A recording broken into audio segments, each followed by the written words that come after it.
Hello, everybody, and thank you for tuning in to the Liberty Report. With me today is Daniel McAdams. Daniel, good to see you. How are you this morning, sir? Doing well, and good to be back in the saddle here and ready to go. I'd like to talk a little bit about Korea. It's back in the news, or it stays in the news. This time, it's a little bit discouraging. In recent weeks, we were actually looking towards some positive things coming out of the Olympics.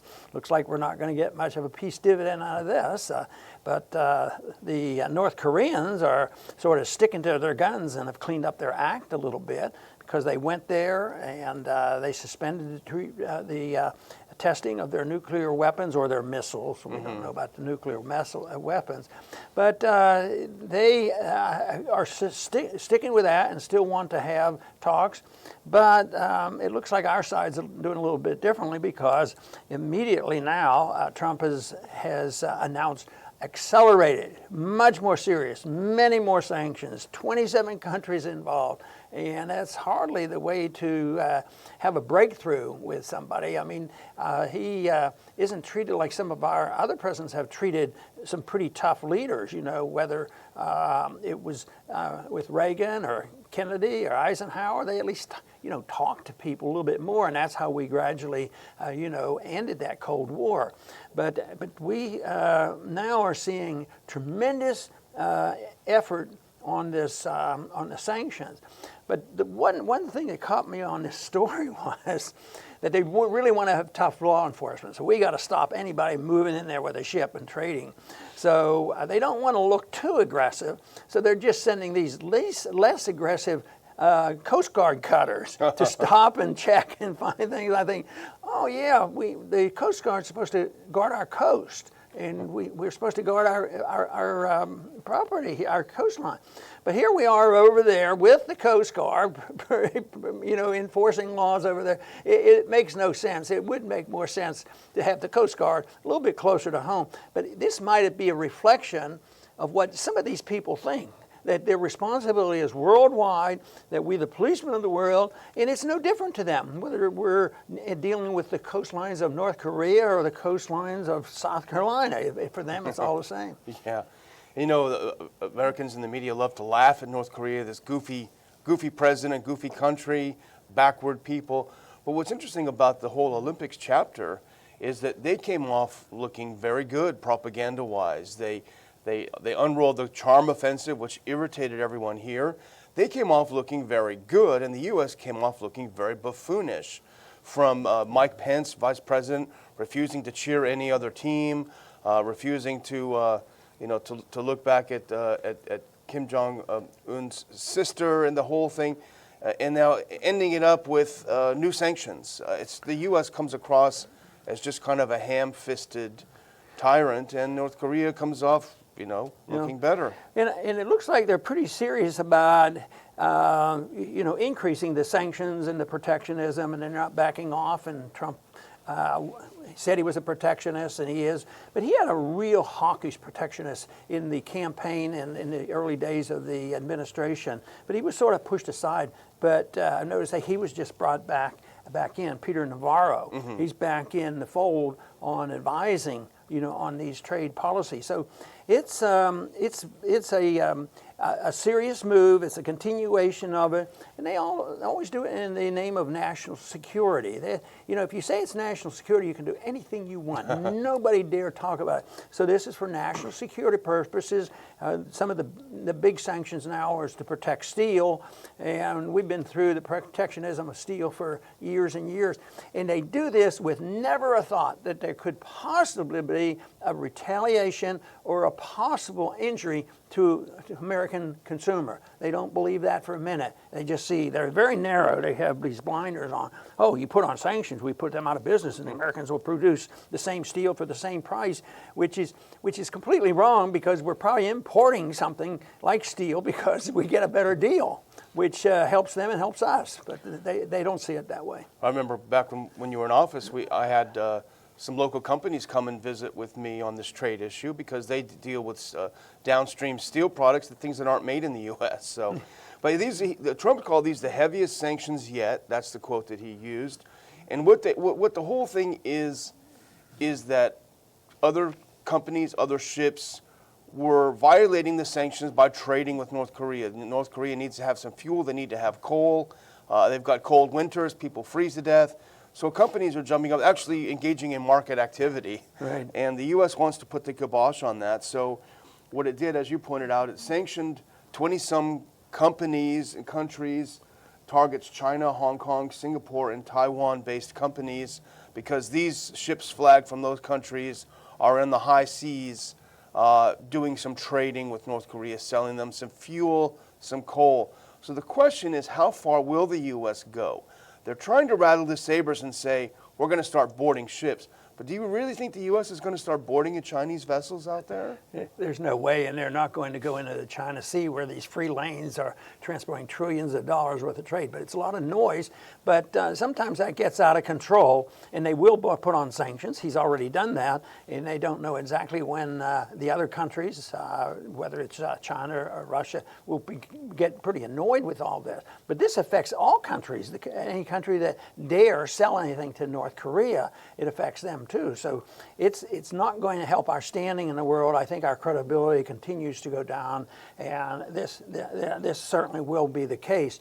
And Mnuchin has been more or less out front on this, Secretary of Treasury. I guess he's the economist that's dealing with that. It just really surprises me that some of these people come out for protectionism, because there was a time 5, 10, 15, 20 years ago, it was all economists, conservatives and liberals, said, protectionism isn't good. But now all of a sudden we have these people in high places that argue the case. But I want to read this quote from Mnuchin about exactly how he sees this. He says, while we appreciate the fact that there haven't been any tests by the North Koreans, they haven't retested, that's not exactly a terrific standard of what we're applying. That's what they said. Stop the testing, we'll talk to you. But we wouldn't stop our military exercises. Yeah. So, and then Mnuchin went on further to say, whether they're Russian ships, this is just terrible, whether they're Russian ships, whether they're Chinese ships, we don't care whose ships they are. If we have intelligence that these people are doing things, we will put sanctions on them. If they're doing things, we got to put on sanctions for them.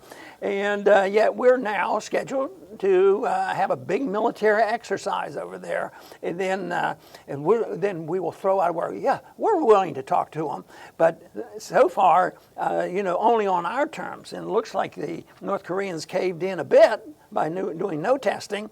So our government is not going to seriously talk with them. South Korea wants to. South Korea is in a box here because they're going to be forced to participate in those in military exercises. So that is a shame. But our government, though, has assured us they want to look at at what they're doing and making sure it's legal. And if it's legal, then we can. They weren't sure they could do such and such, but we want it to be legal, which means get it rubber stamped by the United Nations, because we can, pressure them and bribe them and say, look, you're going to do this, and then it becomes legal. That's their idea of legality. And this returns to kind of one of the themes of our program for quite a while, at least, is the U.S.'s bluster around the world and how it essentially is ignored by the rest of the world. And I think this is bluster. It's bluster on the part of Mnuchin, saying we don't care if they're Chinese or Russian. If they're doing something out there, we're going to get them. That's not going to happen. President Trump said if the sanctions don't work, we're going to have to go to phase 2. Phase 2 may be a very rough thing, may be very unfortunate for the world, is the quote that he used. Obviously, he's talking about a military attack. That attack will, result in probably hundreds of thousands dead, but nobody believes he's going to do it. It's the bluster of this sort of very aggressive foreign policy that has no follow-up. Yeah, they never weigh the conditions, how it might hurt us. They only see how we're going to punish them, and all of a sudden it's going to be okay. But there's a cost in this. There's a military cost in it, sending those ships over there. There's a cost in our reputation around the world. There's a cost in that maybe the Coast Guard cutters might serve a benefit. Here we spent the money, we have them. This would be a good place to keep them close to our coastline. But no, they're sending them over to Korea to do this, which just seems so outrageous. But the the whole idea of protectionism is something that has.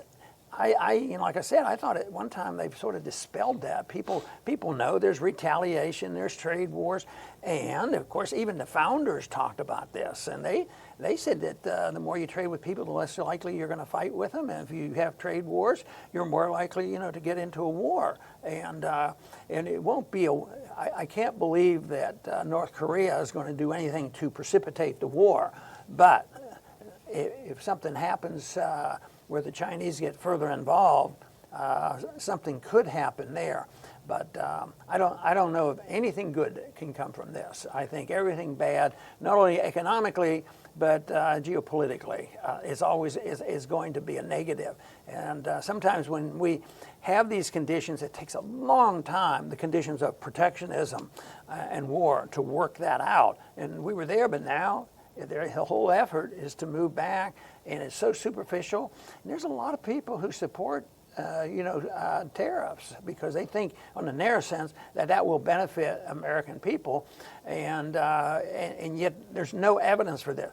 The big problem is that if you look at the day after the sanctions are put on, or a short period, maybe that will increase production in the United States. But eventually, if we can't compete, it's not going to work because they'll either sneak something in or it's going to hurt, and most of the time it leads to more unemployment rather than higher employment. So people ought to just decide freedom is a good idea.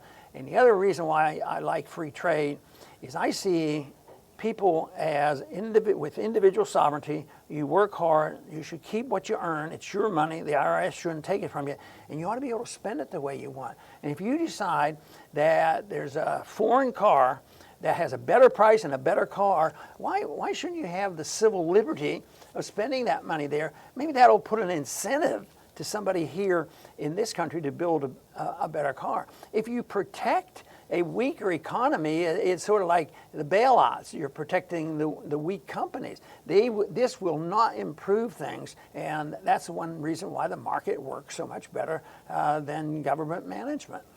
And certainly government imposed sanctions on countries to try to get them to change their behavior, which never works. But, I'd say in closing, the propaganda machine is gearing up again. People are going to repeat the propaganda. Even people that are our allies in many ways, demonizing North Korea. We know that it's a messed up place. There are a lot of messed up places in the world. But it's all about beating the war drums. It's all about getting phase 2. And even people that say, hey, I don't want war, but I'm going to still join the propaganda, you're really contributing to an atmosphere that it will enable an attack if that comes. Well, I can't help but say that I'm disappointed that something better might have come out of the Olympics. I'm always optimistic that if you get together and young people play sports, that can neutralize things. And I think it did. I don't think it was really a downside in going to the Olympics. I think the downside, of course, is our foreign policy. And it's not to say that the North Koreans have some idealistic foreign policy, but they're realists too, because they know that they are very, very weak. Then all they have is the bluster and the pretense that they might be able to defend their country if we attack them. But this whole idea that we're doing this because we fear that the North Koreans are going to invade. They don't say who. Are they going to invade the United States? Obviously not. Invade our colony, South Korea. They're going to invade them? I don't think so. I think they have enough brains to realize. And are they going to drop a nuclear weapon on somebody and initiate it? There's no way. North Korea could be wiped off the map with our nuclear power within an hour or two. This whole thing is all built up for antagonism, to look bluster, appease some of the American people who like a tough standing and who have been misled into believing that protectionism is a good way to protect jobs in the American economy. I think that's completely wrong. I think freedom works, and we should understand that freedom is an efficient way of providing goods and services. We need to understand that and have a little bit more confidence that we don't need the bureaucrats and the pundits and the authoritarians to dictate to us. It's not going to work. A little more freedom would go a long way. I want to thank everybody for tuning in today to the Liberty Report. Please come back soon.